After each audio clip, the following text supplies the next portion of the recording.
Tú sabes que lo peor que el pecado hizo fue separarnos de Dios. Cuando el pecado entró en el corazón de Adán y Eva, ellos se apoderaron de la vida que Dios les había prestado y se fueron a una tierra distante, se fueron lejos de la presencia de Dios. Cuando Dios vino a buscarlos, ellos estaban escondidos entre los árboles, con miedo de mirar a Dios, con el peso de la conciencia atormentándolos. Desde ese día el ser humano no ha sido feliz. Es que no puede ser feliz lejos de Jesús. Si hemos salido de las manos de Dios, solo podemos ser completos, seguros, felices cuando nos devolvemos a Dios. Pero el pecado nos lleva lejos de Dios. Y lejos de Dios, pues, podemos buscar, correr de un lado para el otro, podemos intentar, esforzarnos, luchar, lo que queramos, pero nunca vamos a llegar a ser completos, porque completos solo en Dios. Ahora, en la lección de esta semana, vamos a ver que Cristo vino a este mundo. Él asumió nuestras injusticias. Él pagó por nuestras rebeliones y con su sacrificio, con su muerte y su resurrección, Él abrió el camino para regresar al Padre, para volver al Padre sin velos, sin obstáculos, sin dificultades. Ese es el tema de la lección de esta semana. En la primera parte veremos Jesús ante el Padre. Para eso necesitamos leer Hebreos capítulo 9, versículo 24. En realidad vamos a responder una pregunta. ¿Qué sucedió después que Jesús resucitó? ¿Qué pasó? Vamos a la lectura del texto. Porque Cristo no entró en el santuario hecho por los hombres, el cual era un mero reflejo del verdadero, sino que entró en el cielo mismo para presentarse ahora ante Dios en favor de nosotros. Ya lo dijimos muchas veces, queridos. El santuario de Israel en esta tierra era apenas una réplica del santuario celestial. Cuando Dios le dio la orden a Moisés para edificar un santuario, le mostró el ejemplo, el molde, el modelo del santuario celestial. Entonces, aunque para la mente humana a veces resulte difícil imaginar que haya un santuario en el cielo, pues eso es lo que la palabra de Dios dice. En el libro de Hebreos se afirma categóricamente que hay un santuario celestial. Y cuando Cristo resucitó, Él subió a ese santuario.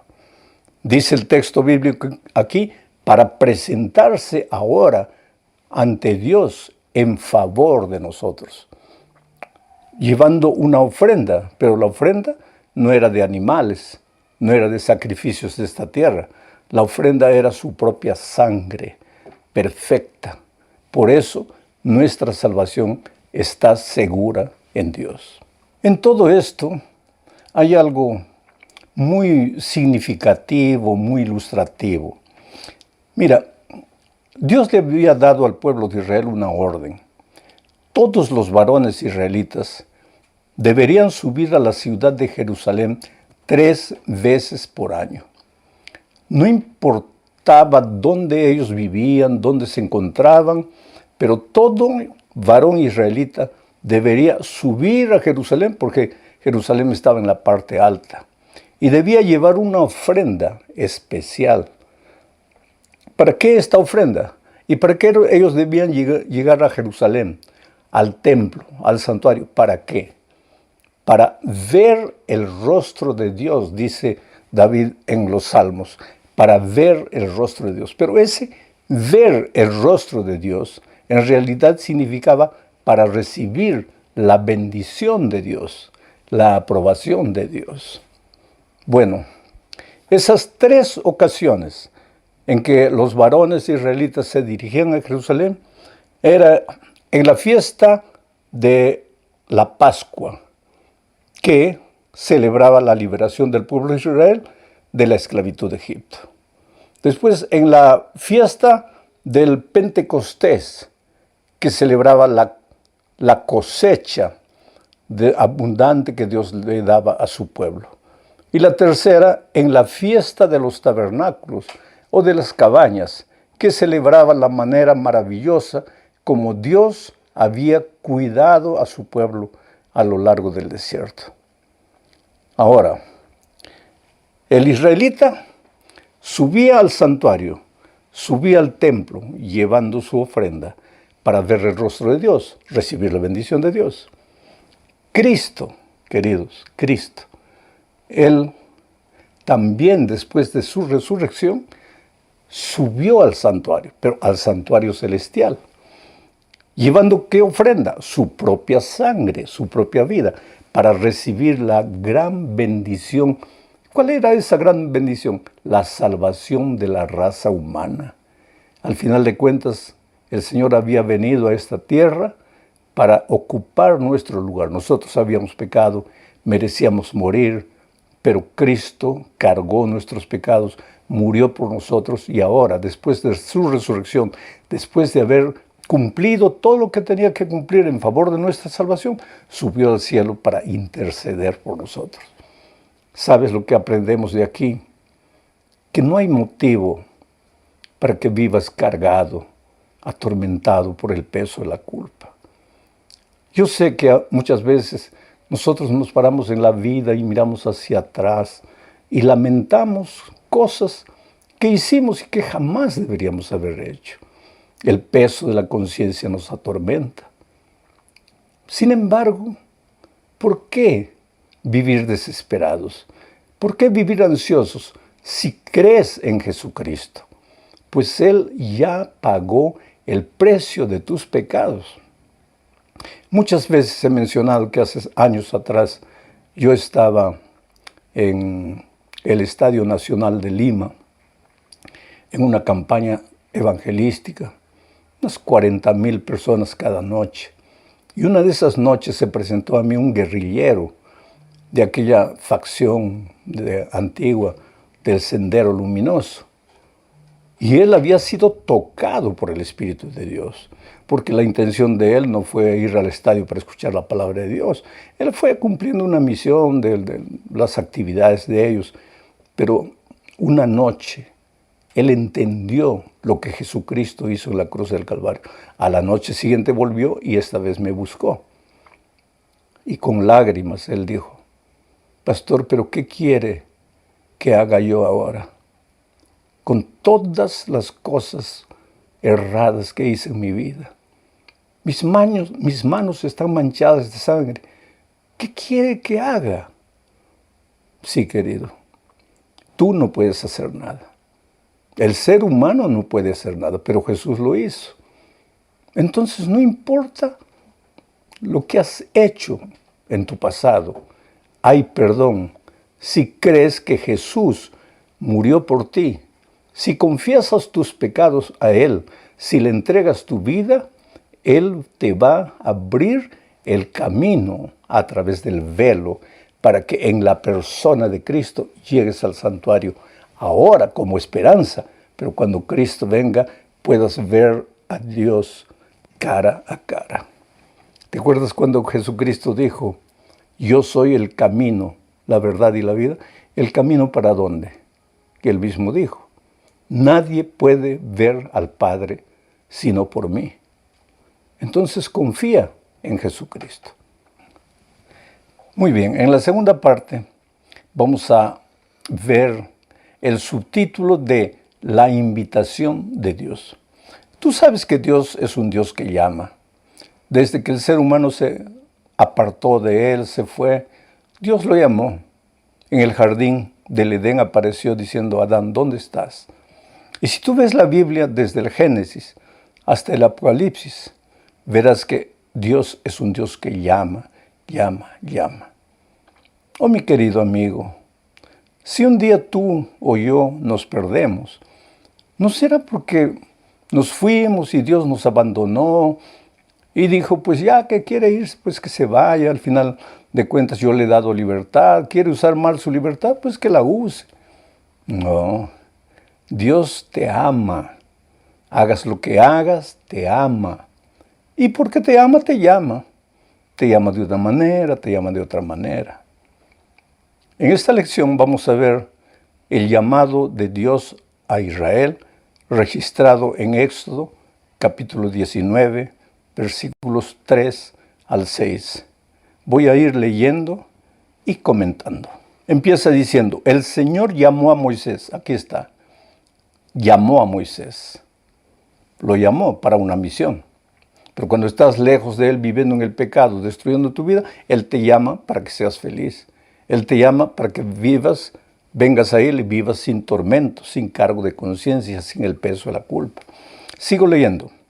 El Señor llamó a Moisés desde el monte, y Moisés subió para hablar con Dios, y Dios le dijo, habla con la casa de Jacob. Se refería a Israel, ¿no es cierto? Diles lo siguiente a los hijos de Israel. Ustedes han visto lo que he hecho con los egipcios y cómo los he tomado a ustedes y los he traído hasta mí.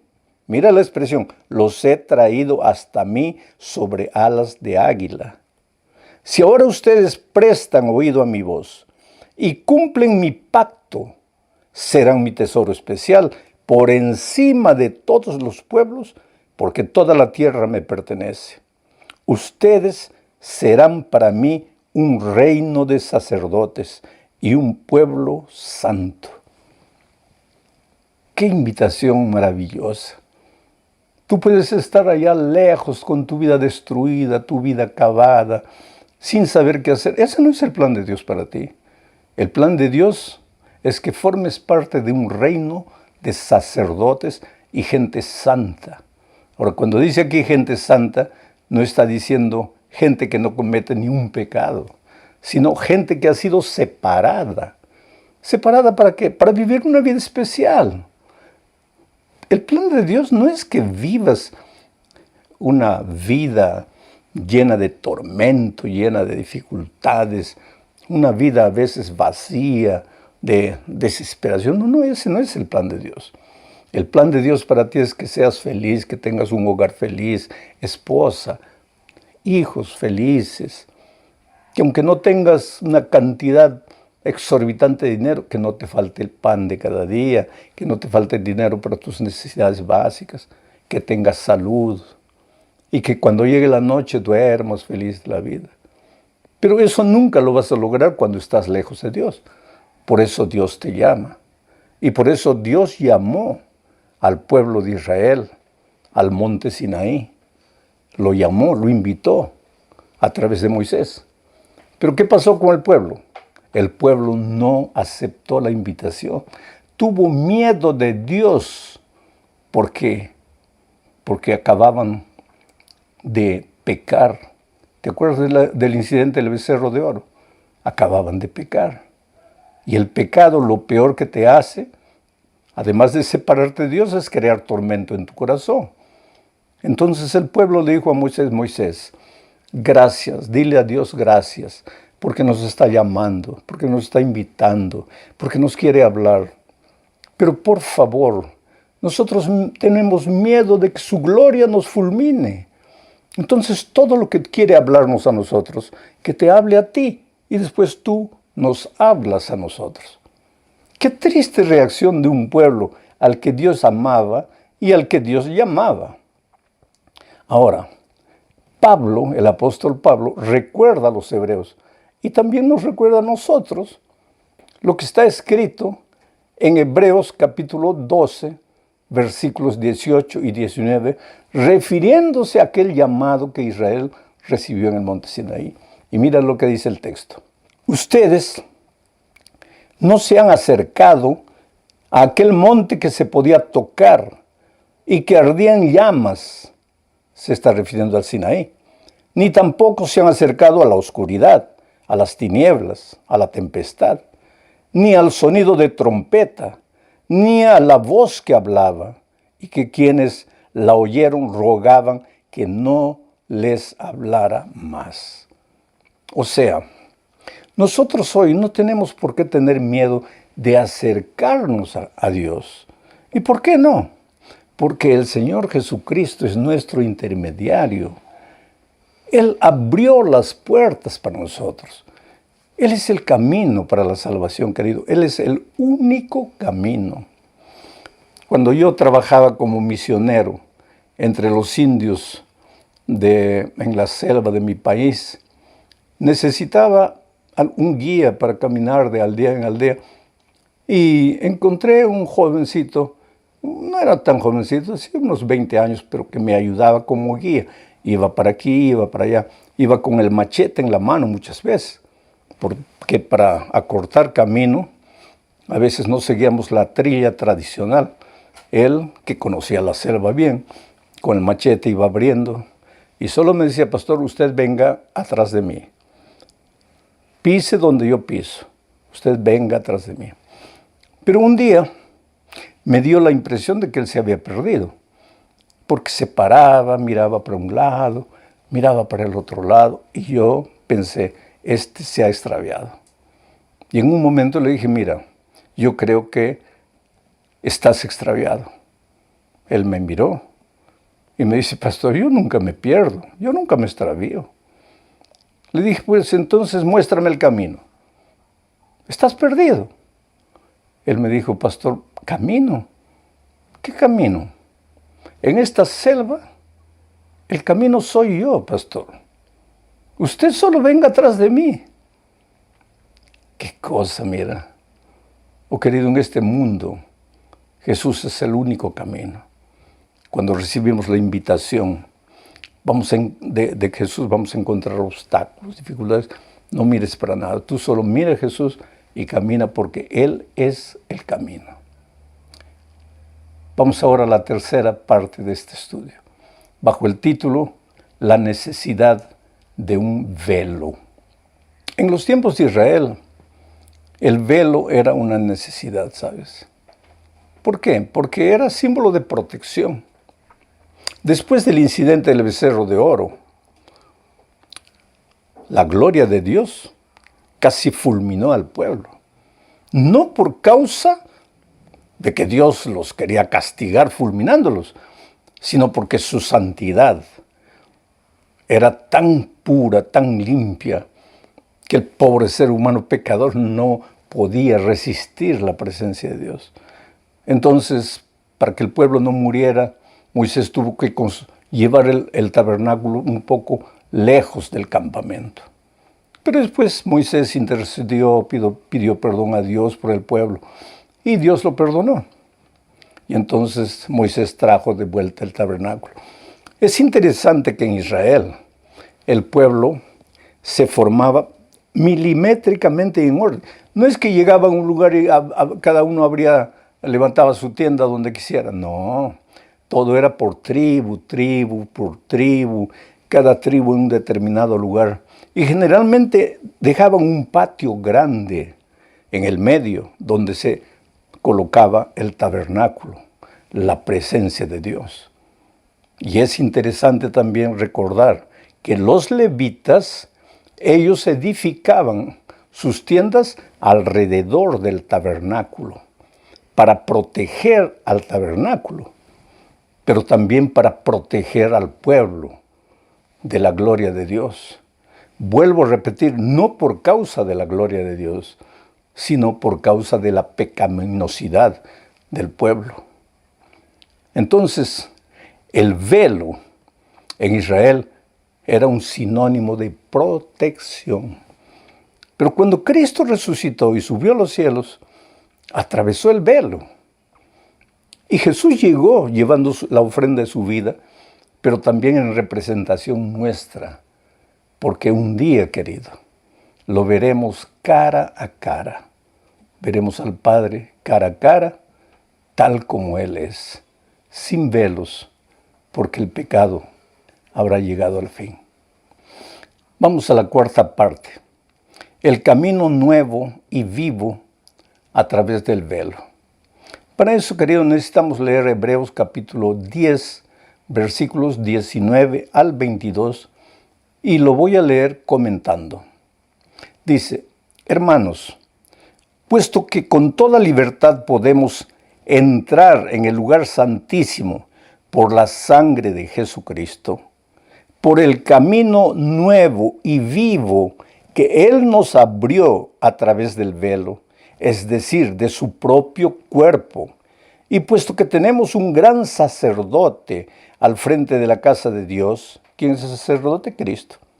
Entonces Pablo dice: acerquémonos con un corazón sincero y con la plena seguridad de la fe, con el corazón purificado de una mala conciencia y con el cuerpo lavado en agua pura. Mi amigo querido, ¿qué invitación encontramos en este pasaje? El hecho de que en Cristo ya no hay impedimento para vivir lejos, para sentirnos distantes. Cristo abrió un camino nuevo. Se está refiriendo al nuevo pacto. ¿Qué nuevo pacto? Tú eres un pecador, tú no puedes. Cualquier cosa que tú intentes hacer para salvarte es como trapo de inmundicia. Tus justicias no valen para nada, pero no te desesperes. Tú, dice Jesús, no puedes, pero yo puedo. Tú estás condenado a muerte por causa de tus pecados, pero yo he muerto en tu lugar y he pagado el precio de tus pecados. Y he abierto un camino nuevo. Y ahora tú puedes venir confiadamente al trono del Padre, porque el pecado ya no puede ser una disculpa para que no te acerques al Padre. Y aunque el diablo te acuse y te diga que mereces la muerte, tú no le hagas caso. Yo no sé si te acuerdas que en el capítulo 3 del libro de Zacarías aparece el diablo acusando delante de Dios, acusando al sacerdote Josué y diciendo: mira sus pecados, mira su vestidura inmunda, este hombre es un miserable, este no presta, este merece morir. Pues ahora, querido, después de la muerte, después de la resurrección, después de la ascensión de Jesús al santuario y sentarse a la diestra del Padre, ya no está más el diablo. Ahora, ¿quién está frente al Padre? Ya no es el diablo para acusarte. Ahora está Cristo para defenderte, para interceder por ti. Solo que esto envuelve una responsabilidad, involucra una responsabilidad. Porque Jesús te va a defender, va a interceder por ti si tú quieres, si tú sientes la necesidad, si tú clamas, si tú pides. Porque vuelvo a repetir, el pecado no puede ser impuesto a nadie por la fuerza. Por eso la Biblia dice: hoy es el día de buena nueva, hoy es el día de salvación. Bueno, querido, llegamos a la última parte de este estudio bajo el subtítulo de Ellos verán a Dios. ¿Te acuerdas que en una parte anterior mencionamos que Pablo nos dice: ustedes no se han acercado como Israel al monte que ardía, al monte donde había fuego? Ustedes no han llegado ahí. Entonces ahora en el texto de hoy continúa diciendo: ustedes, por el contrario, se han acercado al monte de Sión, a la ciudad, a la celestial Jerusalén, ciudad del Dios vivo, y a una incontable muchedumbre de ángeles, a la congregación de los primogénitos que están inscritos en los cielos, a Dios, el juez de todos, a los espíritus de los justos que han sido perfectos, a Jesús, el mediador del nuevo pacto, y a la sangre rociada que habla mejor que la de Abel. ¿En qué sentido nosotros hemos llegado a Jerusalén celestial si todavía estamos en esta tierra? Querido, Jerusalén celestial simboliza las cosas que no son de esta tierra. En otras palabras, esta es la esperanza del cristiano. Finalmente, nosotros no solamente nos acercamos a Jesucristo, no solamente tenemos la seguridad de saber que Él es nuestro intermediario, nuestro abogado defensor, sino que a través de la esperanza nos acercamos a nuestra patria celestial, a Jerusalén celestial, donde ya no habrá más necesidad de tabernáculo, porque el tabernáculo será Cristo con nosotros.